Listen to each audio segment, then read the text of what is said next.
I am going to demonstrate how I make a pair of socks right now in this present time. And I'm making a pair of socks for a friend of mine who happens to be a priest. He wanted some bright colors, but I'm also going to make him a pair that is black so that he can wear it with what he's wearing most of the time, which is his Roman collar. So he wears a size 10 shoe, and he's kind of he's a lean guy, so I'm going to do a 7x1 rib on the cuff, and I'm taking out every 1/8 needle for the leg of this sock. And then right before the heel, I'm going to add that needle back in, so the foot will be 8. I can't talk and count at the same time. So 2, 4, 6, 8. 2, 4, 6, 8.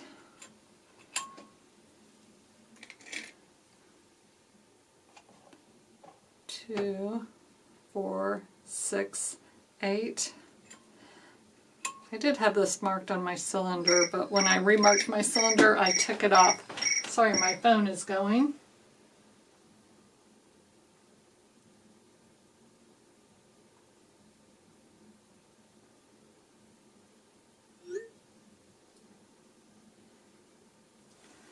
That was my actual work, so I have some actual work to do.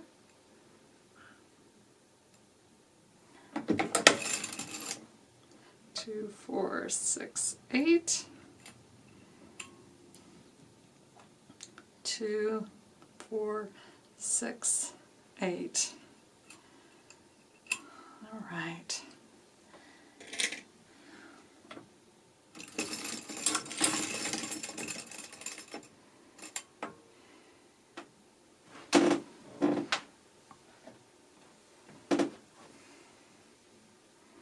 Okay, so we're going to start by putting on our setup bonnet. And this is a long bonnet that has the fishing line up here at the top for the loops.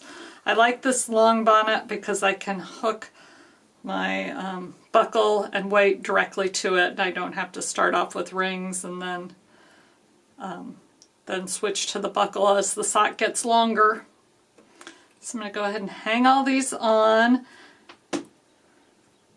and then I'll do about 10 rounds of waste yarn, and then a ripcord, which will be the same fishing line that I can easily pull out to separate the sock from the waste yarn once we're finished.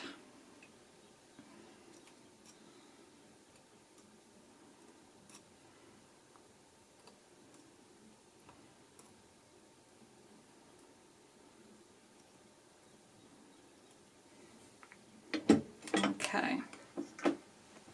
I'm going to pause this for a minute so I can go do my real work for just a moment. Okay, I'm back. I'm going to add the waste yarn in now, and I've got another setup bonnet, and I'm going to use the waste yarn directly from this.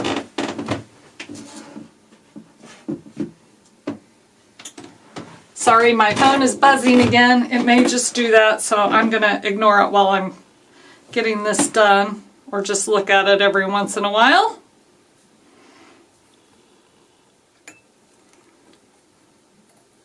Oops, I do want to put this through my mast, and I forgot to do that. So I'm going to put it up through the mast, through the tunnel, under the little break, and down through the hole. Okay. There we go, and I'll stick it into my yarn carrier, and I'm going to just hold on to this with my hand till I get part way around, and then I can hang the rest of these rings. And I'm doing every other needle, and the ones that I skip are always the ones without a needle in that slot too, so.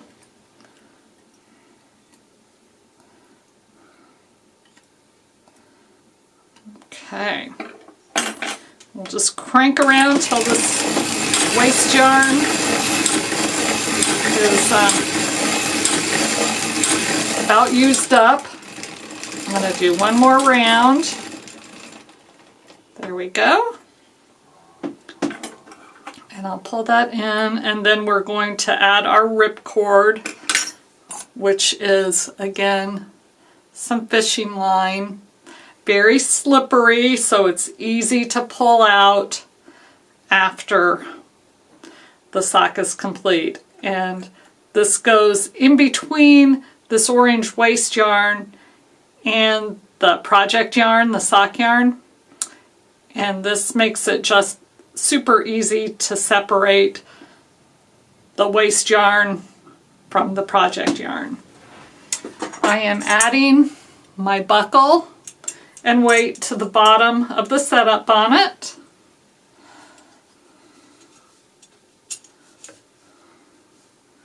I'm just going to snap a picture of that real quick with my phone and show you what that looks like underneath.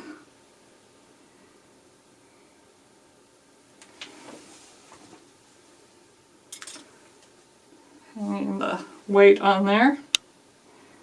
I'm also going to, once I get all the yarn threaded through the top, I'm going to show you what the mast and the yarn carrier all look like too.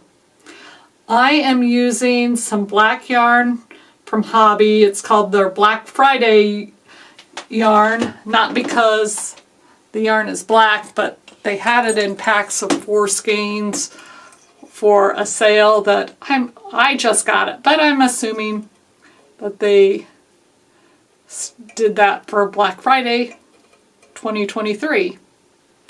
I am also, along with the sock yarn, I am using a strand of Lycra, and that is what is coming down right now. I'm not sure if that even, it's so thin, you probably can't even see that. Oh, I haven't cranked around my waste yarn yet, so let me do that. And not my waste yarn, my ripcord. Okay, now the ripcord's in. Now I'll finish adding the project yarn and the Lycra. So the Lycra is already threaded through the mast, and I'm going to do the same. My mast has 2 spots for 2 different yarns. There are some that, and I probably will never do this, that have, you could have like 5 or 6 yarns in there ready to go. Okay, I thought I had started recording again, but I didn't.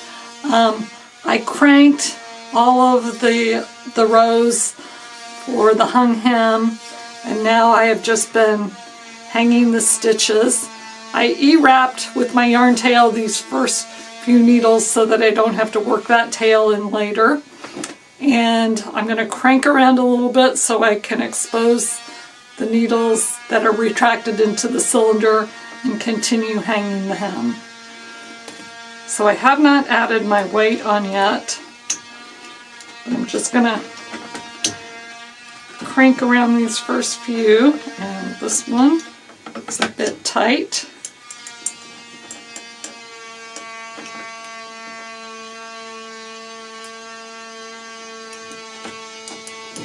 Ah, that is not really tight. I had this little clip in front of the cylinder, it had moved there. So that was what the problem was. I am rehanging the weight just because I want to make sure everything looks alright. Then I will just pull up on that as I hang the rest of these stitches. Being careful not to split any of them as I go.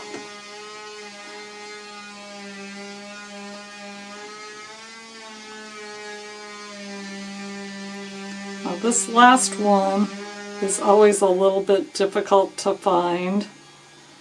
But there it is. You can tell the ripcord goes around that stitch. and when you pull it up, it pulls this one a little tighter, and that's kind of a telltale sign that you have it correct. Now I'm going to reset my counter, and I'm going to go 60 rounds and then add the other needles back in. I am also going to go ahead and clip this yarn so that later on I don't see a yarn tail hanging and wonder if I have worked that tail in or not, because I have worked it in. Okay, 60 rounds.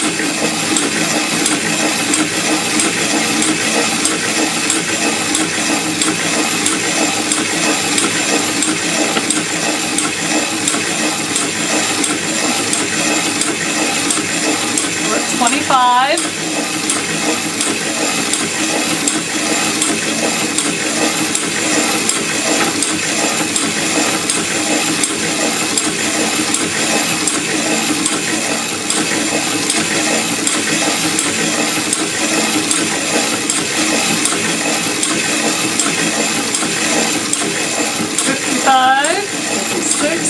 Seven, 58, 59, and 60. And I'm going to stop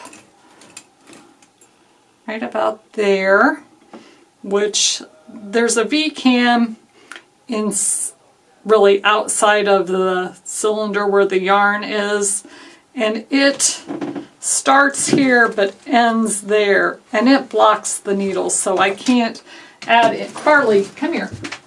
Stay in here. Sit. Lay down. Okay. It blocks those needles, but I want to have it so that I can add as many needles in right now as possible, and then I'll have to crank around and add the rest of them in. After I stick them in the cylinder, I also need to pick up some yarn from the adjacent stitch and put it on that needle. And I do that to avoid an eyelet hole in the sock, which can be a pretty design factor, but maybe not for a man. Okay, I'm going to move this just a little so I can get one more in that slot. And then with my pick, I use this pointed side and I pick up the side of the stitch one row down and lift it up on the needle.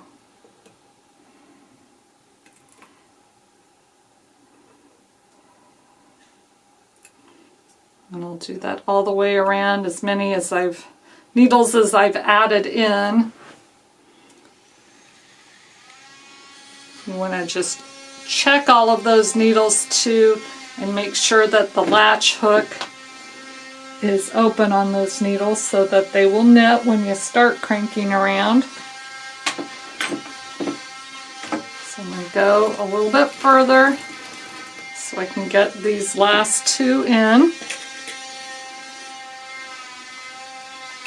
And then I'm going to just continue on cranking until I get to 70 rounds, and then it will be time to start the heel.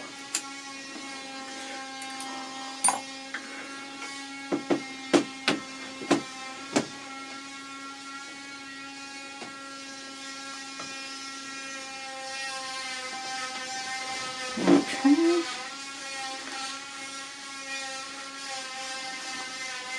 Those are all hung. We're just going to double check both by touch and visually to make sure all that the latches are open, and it's looking pretty good, except I can't see these last few, so I will check those. They all knitted correctly, and it looks like they're all open. 69 and 70. Okay. Now the heel will be worked from the 3 o'clock mark to the 9 o'clock mark, and all of the needles on the back side need to be raised up out of work. Okay, we're going to engage our heel spring,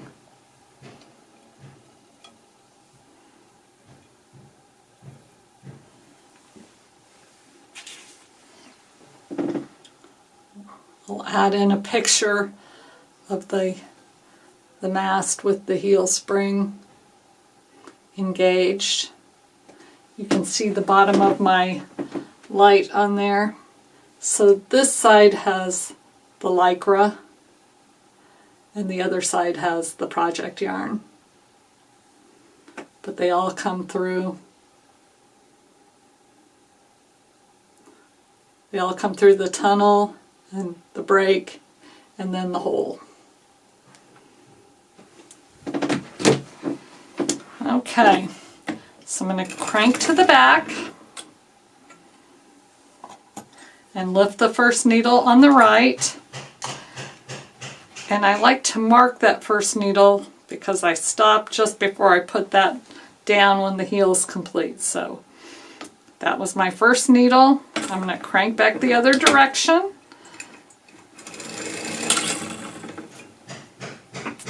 Then I lift one on the left. I'm going to continue to go back and forth in this manner, lifting one needle on each side until I get to these purple marks, which I'm sure you cannot see, but I can see. When I get to that point, there's 4 needles on each side left. You can always tell if you're lifted the needle either by counting or the needle that you just lifted is where the yarn is attached.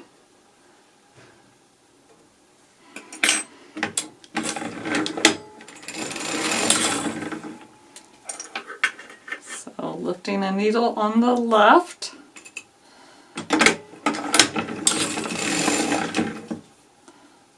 Lifting a needle on the right.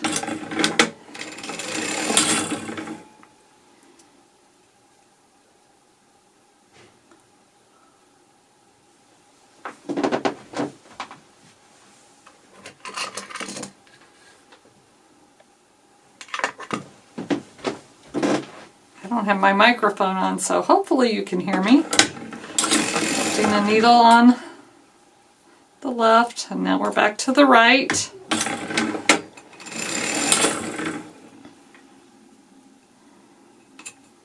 If you can't hear me, I'll just take off what little sound there is and narrate over it.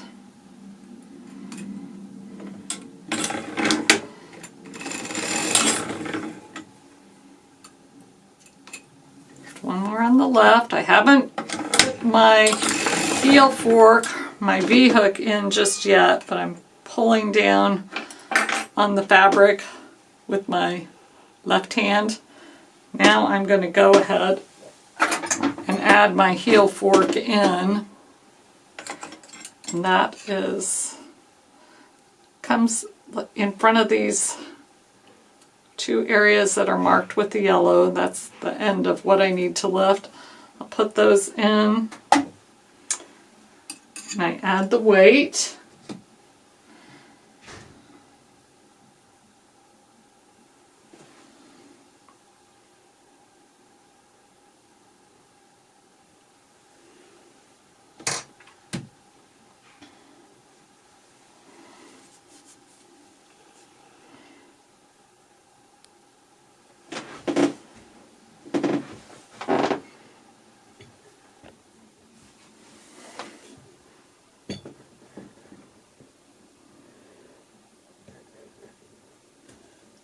Centered a little bit better.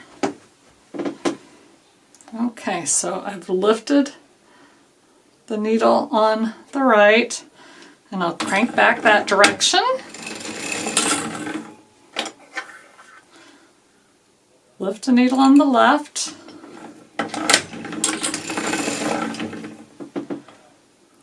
This is my last single needle that I'm lifting on the right. And the last single needle that I'm lifting on the left. And then I've got 2 more passes where I will lift 2 needles on each side. So now I'm lifting 2 on the right.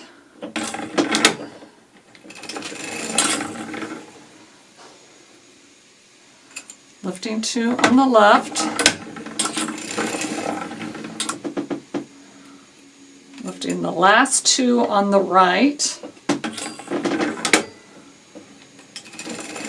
So as I'm lifting needles, I'm decreasing the number of stitches that are worked. So these needles in between the lifted ones has been getting smaller. Now it's time to go the other direction, so we're increasing the number of stitches. So I'm going to put 2 needles down, and I don't put them down so far that they're totally seated, because that lifts or makes the latches close. So I need to leave them up just a little bit, and then when I crank around, those 2 stitches knit easily.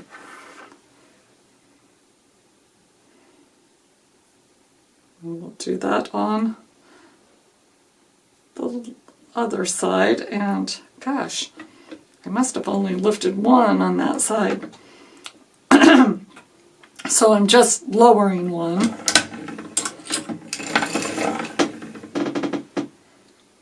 I'm learning that if you make a mistake on the socks, it's fairly easily fixed. It's not perfect, but no one but me will know the difference. Okay, so 2 down on the left, and after this pass, we're just putting a single needle down each time. I noticed that my stitches were starting to ride up a bit. Okay, yet another view. The phone rang, and I had to answer it. It was my husband asking about the construction project. So now I'm to the point where I'm just lowering 1 needle on each side, and I've lowered this needle on the right. So I will crank back, lowered a needle on the left. I think I meant to say I needed to raise my V-hook because the stitches were riding up, and that is the case. So now I have already lowered the needle on the left, and I will crank back,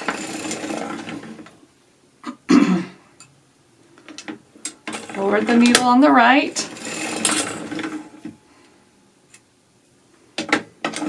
on the left, lower 1 needle on the right, and we're going to stop lowering when we get to this needle that is marked.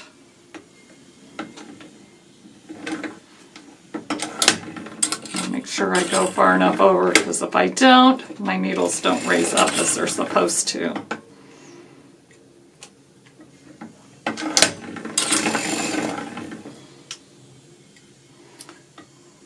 I prefer to use this V-hook for my heel weight.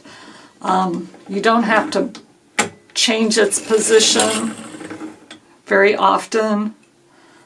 I think I've just gotten really used to it, and it may be when you get used to the 3 separate weights that you don't have to move those as often either.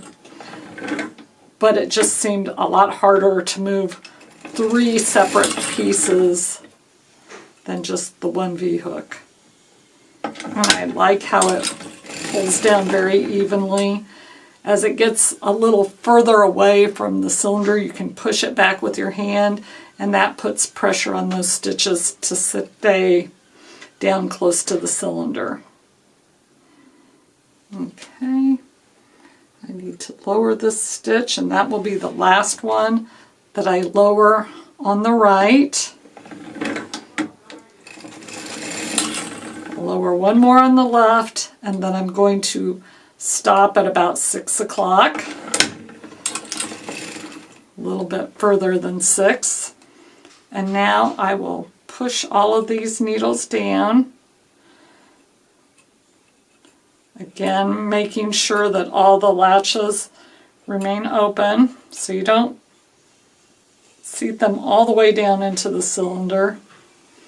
Leave them up just slightly, and then by touch and visually double check to make sure that they are all open. I'm going to reset my counter. Okay, we're back at 0, and we need to go 63 rounds for the foot. The one other thing that I need to do is to undo. I'm undoing my heel spring because we're not going back and forth anymore. So I just let that flop up, and then the yarn is just right here coming through the mast.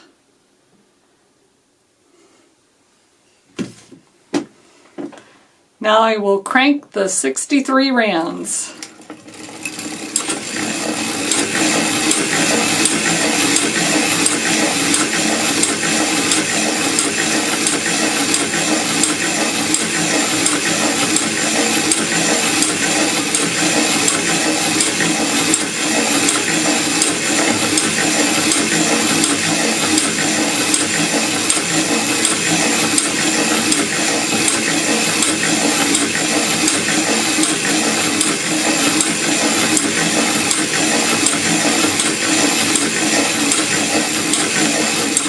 I'm at 48 rounds, and my heel is down far enough that I can remove the V-hook and wait.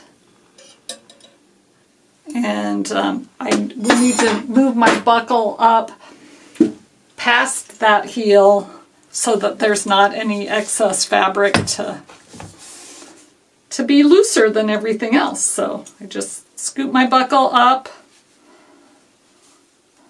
past that heel, and then I'll hang my weight back on the buckle. I'm at 49 rounds, and I need to go to 63.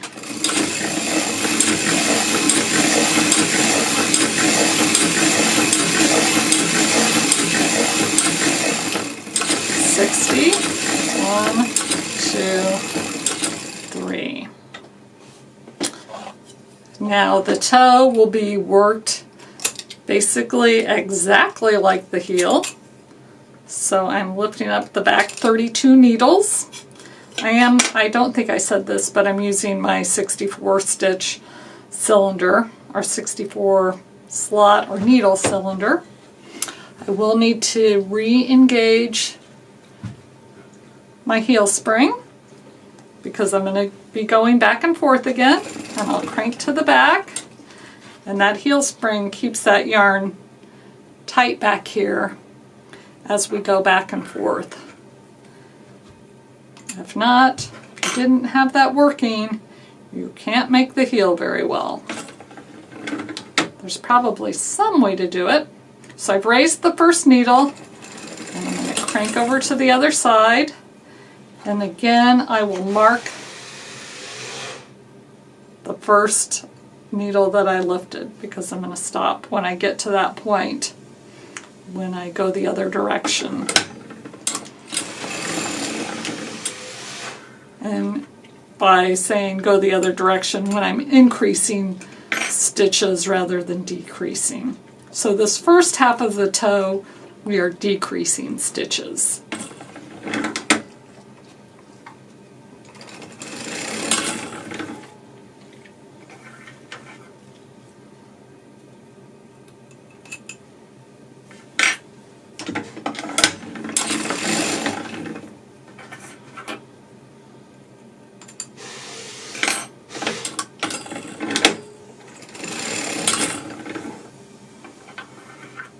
Okay, lift one on the left,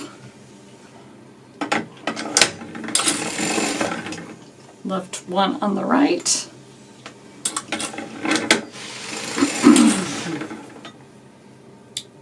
one on the left,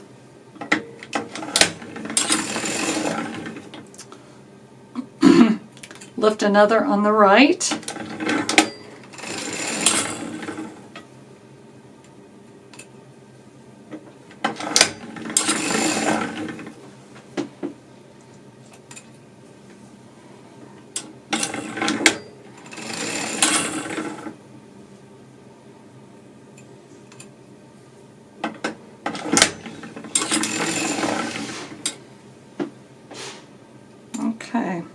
my last one on the right before as my last one doing just single needles.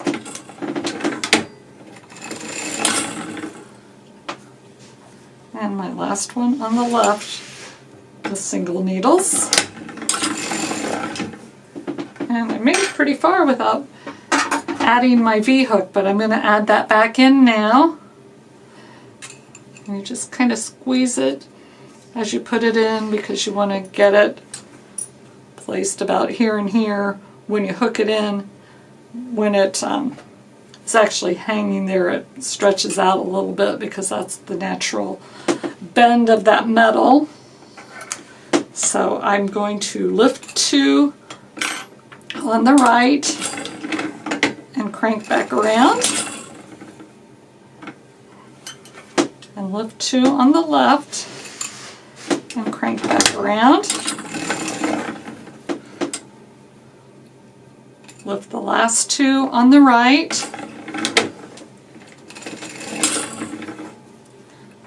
the last 2 on the left. Now we'll start increasing, so we're going to lower 2, not all the way, but low enough that they'll knit and that the latches aren't impacted by the lowering.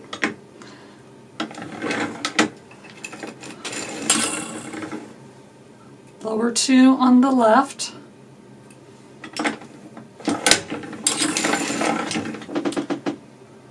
Two more on the right.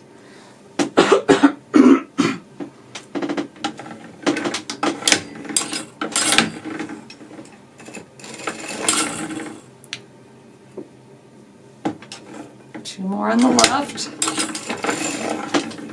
Now we're single needles until we get to this needle that is marked with the red safety pin.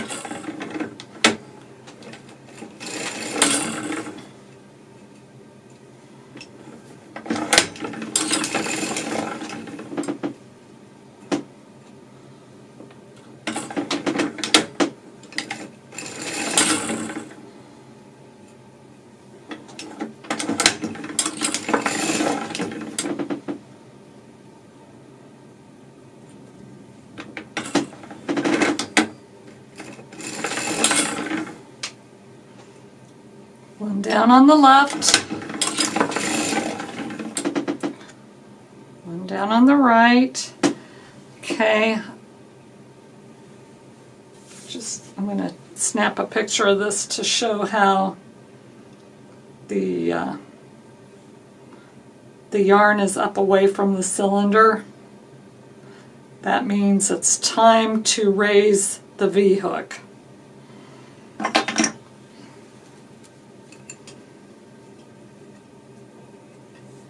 Okay, now just by putting that in, the yarn is resting on the cylinder once again.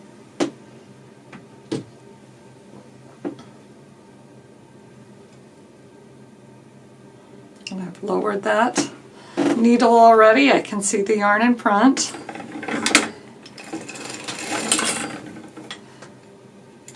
One more down on the left. Lower another on the right, and this next needle will be the last one we do on the right.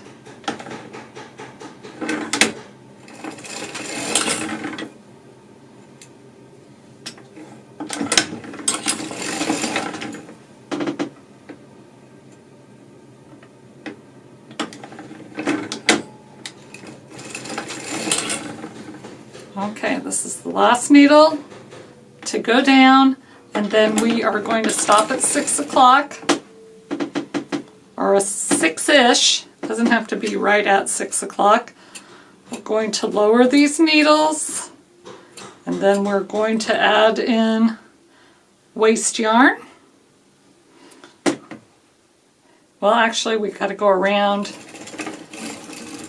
and around once, and then we're going to end right here at the 3 o'clock, which this is the first needle. And I'm going to cut my yarn leaving enough that I can Kitchener the toe closed. I'm going to separate my yarn from the Lycra and cut that there so that I can not waste any of that Lycra.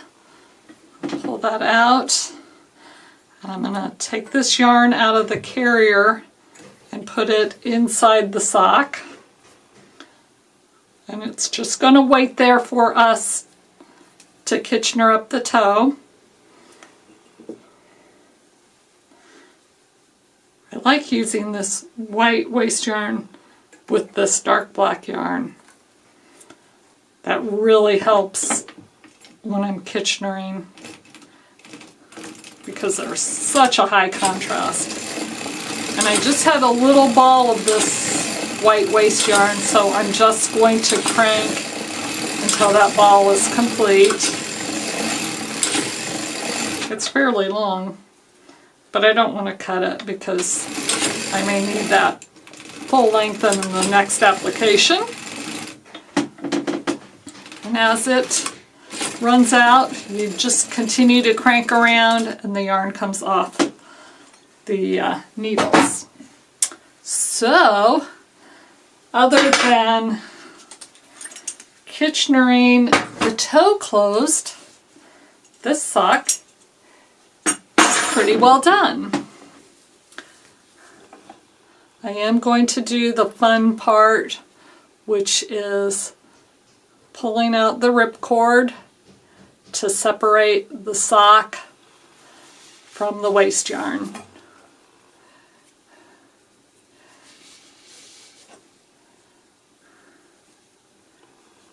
There's just one strand of waste yarn that is through the actual sock, and we easily pull that out.